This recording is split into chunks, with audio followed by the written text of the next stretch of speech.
I thought I knew what betrayal felt like. I was wrong. Christmas dinner 2024. Turkey on the table. Carols playing softly. My parents smiling at me like I mattered. But when I walked into the kitchen for more pie, I heard them in the living room plotting, not whispering, planning, calculating. Once they're in the condo for a few months, she won't have the heart to kick them out. Drop a comment and let me know where you're listening from and what time it is for you right now. I'd love to know who's part of our community. I stood in the hallway, the silver pie server cooling in my hand like a weapon. I didn't storm in. I didn't scream. I did what I've done for 32 years. I became invisible. They call it the glass child syndrome. It means your parents look right through you to see the golden one standing behind you. In my family, Brittany is the gold. I am just the window pane she shines through. I listened to my mother, Susan, rationalize the theft of my property. To them, my home is just a condo. A unit. A spare room. They don't have the capacity to understand what it actually is. It is a historic carriage house in the city's oldest district. I didn't just buy it. I resurrected it. I am a senior landscape architect. I spend my days in work boots, analyzing soil composition and structural integrity. I spent 10 years grinding, saving every cent, eating rice and beans while my friends went to Cabo just so I could afford the down payment. I spent weekends scraping century-old paint off brick, refinishing original hardwood floors until my hands bled, and restoring the slate roof tile by tile. That house isn't just an asset. It is the physical manifestation of my survival. It is the one place on earth where I am not secondary. And then there is Brittany. My sister is 29. She lists her occupation as lifestyle curator. Her life is a series of ring lights, filtered brunch photos, and sponsored posts for tea that makes you hallucinate. She lives in a luxury apartment she can't afford, leased in a building she pretends to own.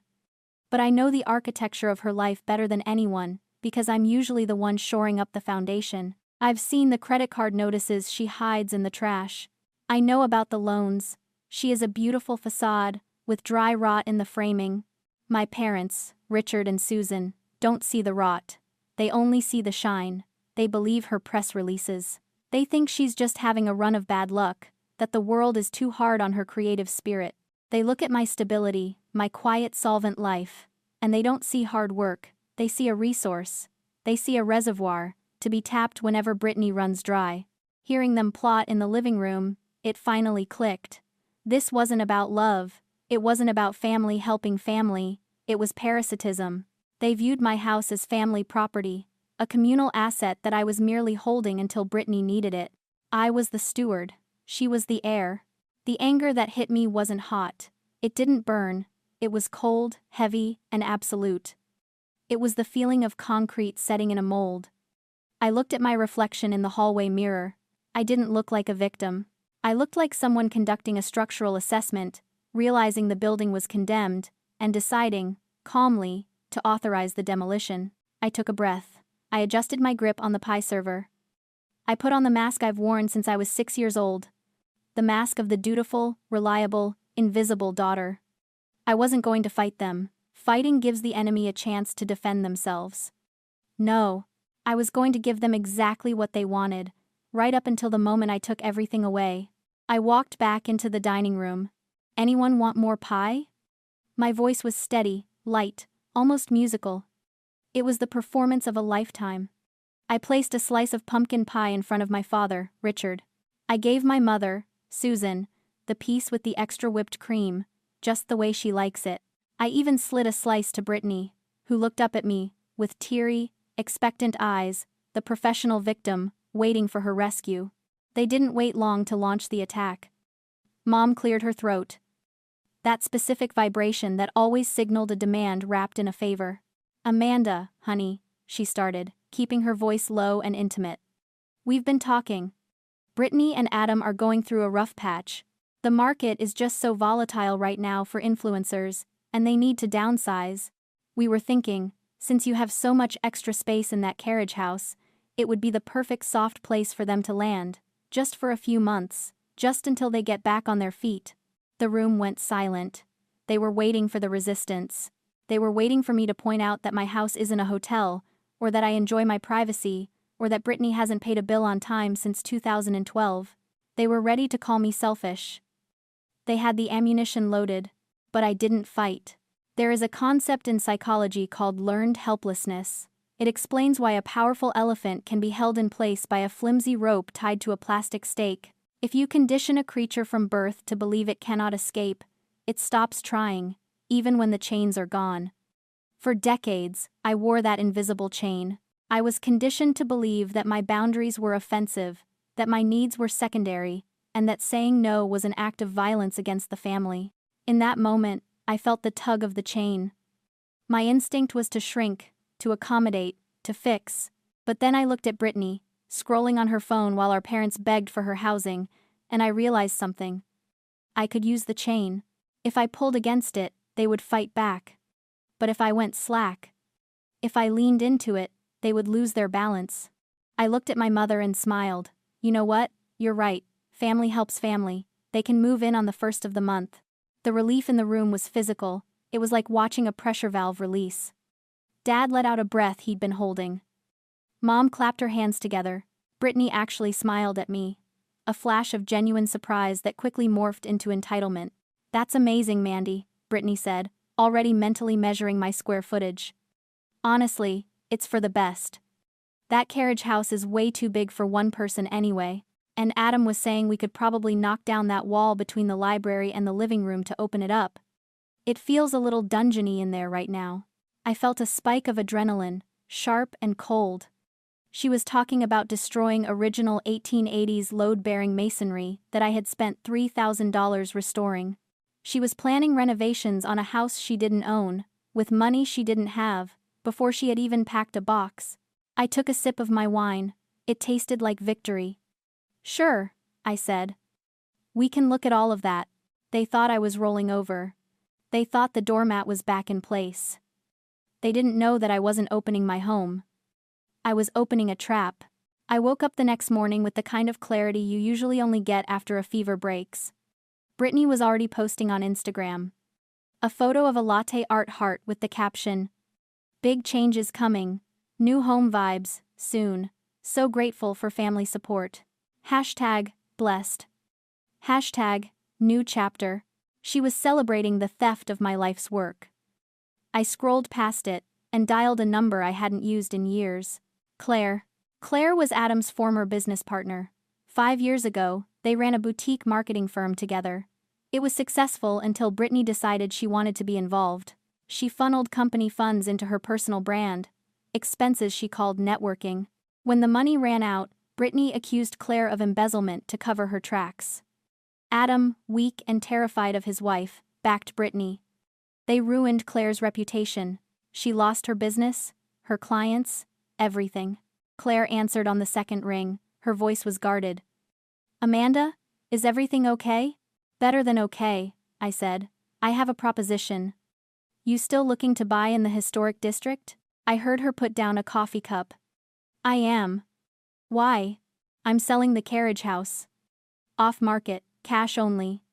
"But there's a catch." "What's the catch?" "I need to close in 10 days. And you can't tell anyone. Especially not my family." There was a silence on the line, heavy and pregnant. Then Claire asked, slowly, "Why are you doing this, Amanda? You love that house. You spent a decade restoring it." "Because they're trying to take it," I said. "My parents want to move Brittany and Adam in. They want to use my home as a shield for whatever financial mess Brittany is in this time. I'm not going to let that happen." I could hear the smile in her voice before she even spoke. It was the sound of a woman who had been waiting 5 years for the universe to balance the scales. "Adam and Brittany," she said, savoring the names like a fine wine. "They're moving in? They think they are. And if I buy it, then you're the landlord on moving day." "Sold," Claire said. "I'll wire the proof of funds within the hour." It was the fastest real estate negotiation in history. We didn't haggle over price. We didn't discuss contingencies. We were 2 women united by a singular, burning purpose: to watch the world burn down around the people who had tried to bury us. I hung up the phone and looked around my living room. The morning light hit the wide plank oak floors I had sanded by hand. I touched the exposed brick wall I had spent weeks repointing. I loved this house. It was my sanctuary. But a sanctuary isn't safe if the wolves have the keys. Selling it didn't feel like a loss. It felt like weaponizing my greatest asset. They wanted my house? Fine, they could have the structure. But I was selling the ground out from under them. I spent the rest of the day in a fugue state of efficiency. I scanned documents. I forwarded title reports to Claire's attorney. I packed my most personal belongings into boxes and moved them into a storage unit, telling my parents I was just clearing space for Brittany. Every interaction with my family was a performance.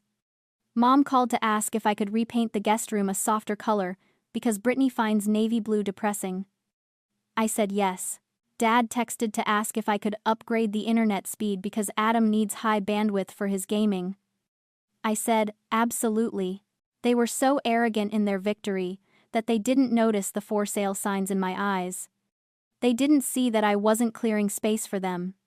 I was clearing the blast radius. The 10-day escrow period was a masterclass in deception. While Claire's attorneys were quietly finalizing the deed transfer, my parents were ramping up their own legal offensive. But theirs wasn't about buying a house, it was about stealing one. 3 days before the move, my father, Richard, came over. He brought a bottle of wine, cheap, screw top, the kind he usually reserved for people he didn't impress. He also brought a folder. "It's just a formality, Mandy," he said, sliding a document across my kitchen island. "Since Brittany and Adam are going to be there for a while, we thought we should have something in writing, you know, to protect everyone." I opened it. It was a rent-to-own agreement. I scanned the terms. 0 down payment. Monthly rent set at $600, which wouldn't even cover the property taxes, let alone the mortgage if I still had one.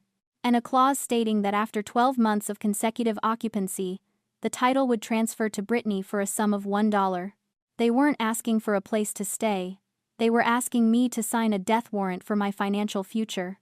I looked at my father. He was smiling. That tight, expectant smile he used when he was trying to sell a lie. He thought I was stupid. He thought my years of silence meant I couldn't do math. "I'll need to get this notarized," I lied, closing the folder. "I want to make sure it's done right." "Take your time," he said, patting my hand. "Just have it ready by moving day." I didn't sign it. Instead, I went to help Brittany pack. I needed to see the enemy camp one last time. I needed to know exactly what I was up against. Brittany's apartment was a disaster zone of cardboard boxes and panic. She was manic, throwing designer clothes into garbage bags, talking too fast about how the carriage house had better feng shui, and how this move was going to realign her chakras. Adam was in the corner, staring at a wall, looking like a man waiting for a sentencing hearing. "Can you grab those papers on the desk?" Brittany pointed vaguely to a pile of mail. "Just toss them in the box labeled office." I walked over. I picked up the stack. And then I saw it. Buried beneath a stack of glossy fashion magazines was a thick envelope. It had been opened. The return address wasn't a fan or a brand sponsor. It was a law firm representing a group of investors. And underneath that, a certified letter from the district attorney's office.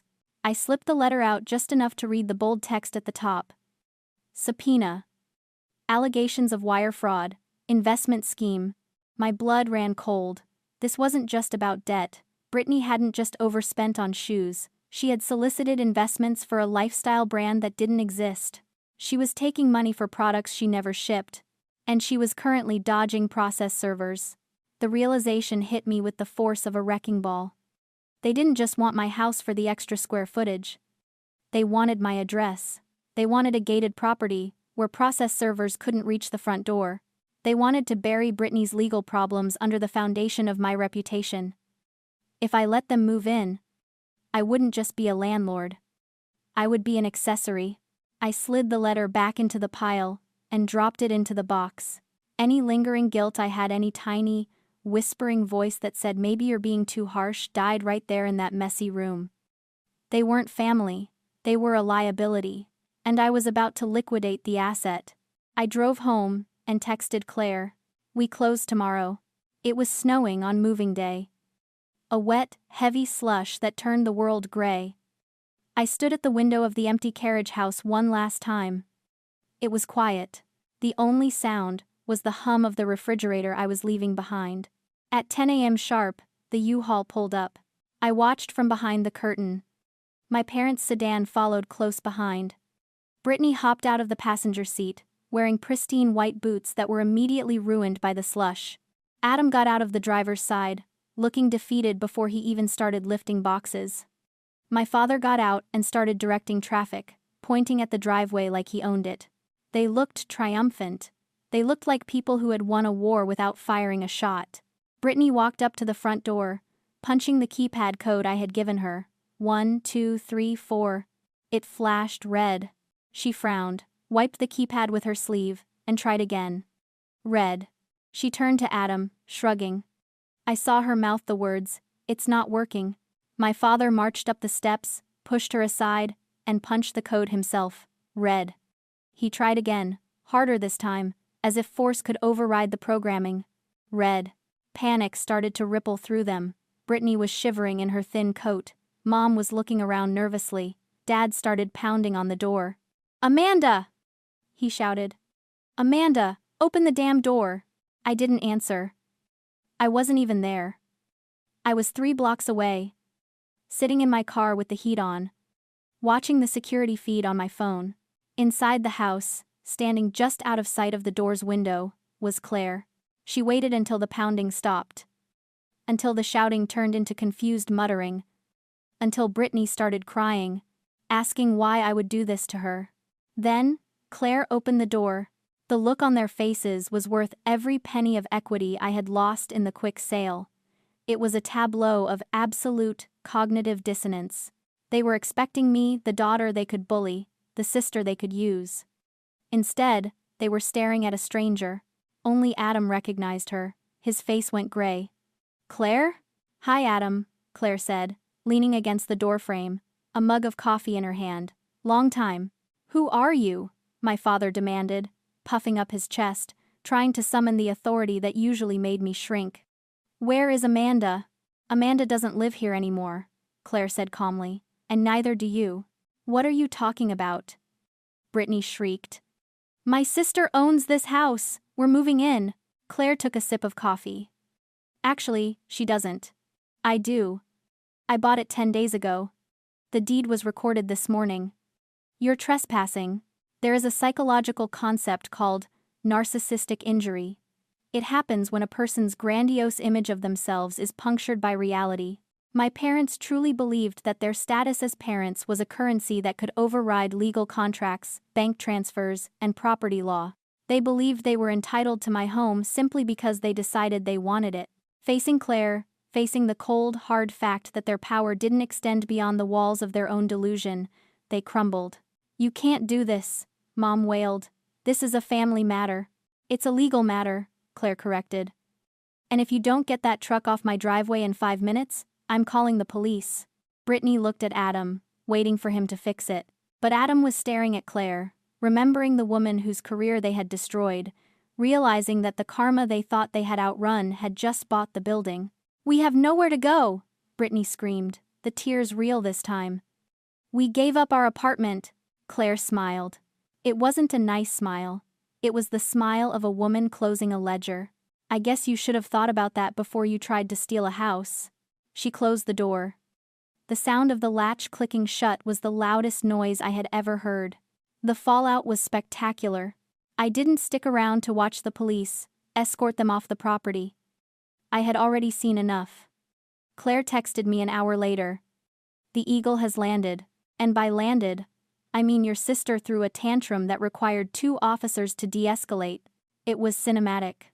But karma wasn't done. Because they had given up their lease, my family had nowhere to go. They couldn't move into the carriage house. They couldn't go back to their old apartment. And because process servers had been tracking Brittany's location, they found her at my parents' house the very next morning. The financial ruin was total. My parents had drained their retirement accounts to pay for the movers, the storage units, and to pay off some of Brittany's urgent debts, banking on the fact that they would be living in my house for free. They bet everything on my compliance. They lost. I was 3 states away when the dust finally settled. I was sitting in a cafe in Savannah, scrolling through my bank app. The wire transfer from Claire was there, $650,000. It was more money than I had ever seen in my life. I blocked their numbers one by one. Mom, Dad, Brittany, Adam. With each tap, I felt lighter. I wasn't just blocking phone calls. I was blocking the guilt. I was blocking the obligation. I was blocking the little girl who thought she had to earn her place in the world by being useful. I deleted the contact group labeled family. I looked out the window at the Spanish moss hanging from the oak trees. I didn't have a house anymore. I didn't have a family. But for the first time in 32 years, I had a blueprint that was entirely my own. I sold my past to buy my future. If you were holding the pen, would you have written the same ending? Tell me in the comments.